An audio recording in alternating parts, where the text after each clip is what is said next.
Bomb നിർമ്മാണ കേസിൽ അധ്യാപകനെ പ്രതിയാക്കി സാമൂഹിക മാധ്യമങ്ങളിൽ വ്യാജ പ്രചാരണം നടത്തിയ കോൺഗ്രസ് പ്രവർത്തകർക്കെതിരെ പരാതി. വടകര എന്ന ഇൻസ്റ്റഗ്രാം പേജിൽ കൊല്ലം സ്വദേശിയായ അധ്യാപകൻ നൌഫലിന്റെയും വടകര ഇടതുമുന്നണി സ്ഥാനാർത്ഥി ശൈലജ ടീച്ചറിന്റെയും ചിത്രം ഉപയോഗിച്ച് വ്യാജ പ്രചാരണം നടത്തിയതിനെതിരെയാണ് പരാതി. കോൺഗ്രസ് പ്രവർത്തകരുടെ ഇൻസ്റ്റാഗ്രാം FB പേജുകളിലാണ് കഴിഞ്ഞ കുറച്ച് ദിവസമായി അധ്യാപകൻ നൌഫലിനെ കേസിലെ പ്രതിയാണെന്ന് ചിത്രീകരിച്ച് സൈബർ ആക്രമണം നടത്തിയത്. നൌഫലിനെയും ശൈലജ ടീച്ചറിനെയും അപകീർത്തിപ്പെടുത്താൻ ലക്ഷ്യമിട്ട് വ്യാജ പ്രചരണമെന്ന് കാട്ടി നൌഫൽ DGPക്ക് പരാതി നൽകി. ഇന്നലെ ഒരു വൈകുന്നേരം അടുപ്പിച്ചാണ് ഇത് സംഭവം ശ്രദ്ധയപ്പെടുന്നത്. എൻ്റെ വടകര എന്ന് പറയുന്ന ഇൻസ്റ്റാഗ്രാം പേജിൽ നിന്ന് അമൽ കൃഷ്ണനാണ് ഞാനെന്ന് പറഞ്ഞുകൊണ്ട് നമ്മളെ ശൈലജ ടീച്ചറുമായിട്ട് MLA ഹോസ്റ്റലിൽ നിൽക്കുന്ന ഒരു ഫോട്ടോ എടുത്തുകൊണ്ട് കോൺഗ്രസ് സൈബർ ടീമുകൾ വ്യാജ പ്രചരണം നടത്തി.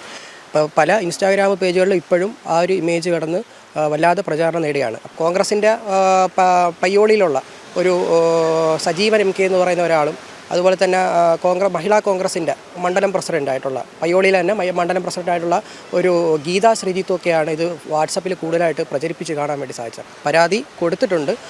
DGPക്കും അതുപോലെ തന്നെ സൈബർ സെല്ലും ഒക്കെ പരാതി ഇതുമായിട്ട് ബന്ധപ്പെട്ട് സമർപ്പിച്ചിട്ടുണ്ട്. എത്ര കണ്ട് വ്യാജ പ്രചരണം നടത്തിയാലും സഖാവ് എന്ന ലേബൽ ഒരു മാറ്റവും ഉണ്ടാവില്ല എന്ന് നൌഫൽ തൻ്റെ ഫേസ്ബുക്ക് പേജിൽ കുറിച്ചു. ഒരിഞ്ച് പിന്നോട്ടേക്കില്ല. ഇലക്ഷന്റെ തോൽവി ഭയന്ന് ഇങ്ങനെയൊക്കെ ആകാമോ?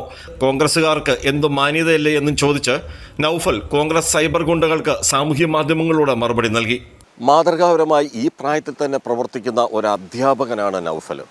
ആ നൌഫലിനെ മാത്രമല്ല ശൈലജ ടീച്ചറിനെ കൂടി അപകീർത്തിപ്പെടുത്തുകയാണ് കോൺഗ്രസിൻ്റെ സൈബർ സംഘം. അതിനെതിരെയാണ് പരാതിയും.